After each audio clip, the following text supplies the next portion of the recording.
هەرێم نەود ڕادەستی بەغدا ناکات و بەغداش ئامادە نییە بەشە بودجەی هەرێم بنێرێت.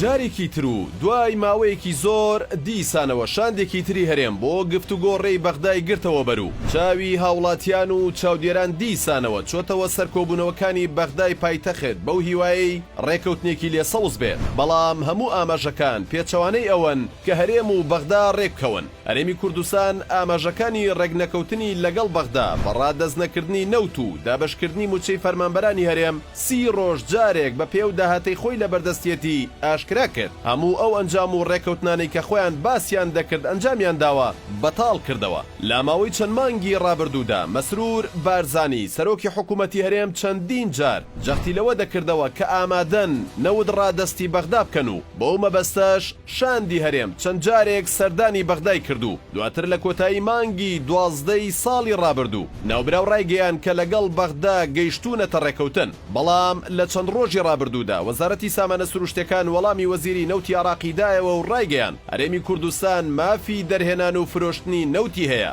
بۆیە داوای ڕادەستکردنی دۆسیەی نەوتی هەرێم داوایەکی نادەستوریە. ئەو کات سەرچاوەکان باز لەوە دەکەن کە مەسرور بارزانی سەرۆکی حکوومەتی هەرێم بڕیاری داوە لەمە 30 ڕۆژ جارێک موچە دابەش بکەن بەپێی ئەو داهاتەی کا لە بەردەستی حکوومەتی هەرێمدایە. هەموو ئەمانەش با بۆچوونی چاودێران ئاماژەی ئەوەن کە هەرێم نایەوێت لەگەڵ بەغدا ڕێککەوێت.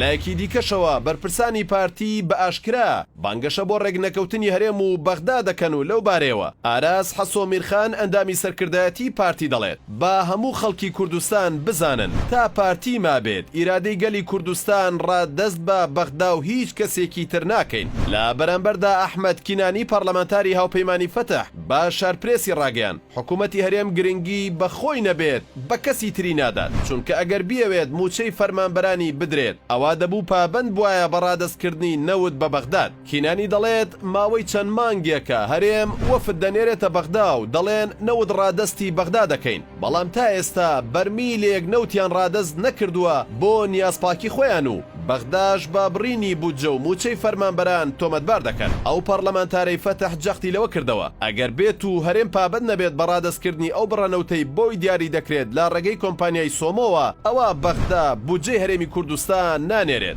خۆشیەوە دکتۆر ڕێبوار کەریم ئەندامی پەرلەمانی عراق لە کۆنگرەیەکی ڕۆژنامەوانیدا دووپاتی ئەوەی کردەوە کە هیچ ئاسۆیەک نییە بۆ ڕێکەوتنی هەرێم و بەغدا و ئەوەی دەخوێندرێتەوە ئەوەیە حکوومەتی هەرێم هیچ نیەتێکی نییە بۆ ڕێکەوتن چونکە حکوومەتی هەرێم ئامادە نییە نەود ڕادەستی بەغداد بکات. پێشتریش 3 ئەندامی کوردی لیژنەی دارایی پەرلەمانی عراق لەبارەی بودجە و موچەی فەرمانبەرانی هەرێمی کوردستان ڕاگەیەندراوێکیان بڵاو کردەوە و داوا لە حکوومەتی هەرێمی کوردستانەکەن نەود ڕادەستی سۆمۆ بکات. هەریەک لە ئەحمەد حاجی ڕەشید و جەمال کۆچەر و هۆشیار عەبدوڵڵا بە ناوی نوێنەرانی هاوپەیمانی هیوا لە لیژنەی دارایی پەرلەمانی عراق داوا لە حکوومەتی هەرێمی کوردستانەکەن با جۆرەی ئەو ڕێکەوتنەی کە حکوومەتی هەرێم پێشتر ڕایگەیاندووە لەگەڵ حکوومەتی عراق کردوێتی نەود ڕادەستی کۆمپانیای سۆمۆ بکات. لە بەشێکی تری ڕاگەیەندراوەکەدا بە پێویستی دەزانن بە خێرایی ئەو مەلەفە بەڕیشەیی چارەسەر بکرێ و حکوومەتی هەرێم بە خێرایی لەگەڵ سۆمۆ کەوێتە گفتوگۆ لە پێناو ڕادەستکردنی نەوت و نیشاندانی نیەتپاکی سەرەتایی بۆ پابند بوون. شاندەکانی حکوومەتی هەرێم ساڵانێکە هەر هاتوچۆیانە لە نێوان بەغدا و هەرێم و تا ئێستاش نەگەیشتوونەتە هیچ ڕێکەوتنێکی یەکجارەکی و دۆخی دارایی هاوڵاتیانی هەرێمیش ڕۆژ بە ڕۆژ بەرەو خراپتر هەنگاو دەنێت.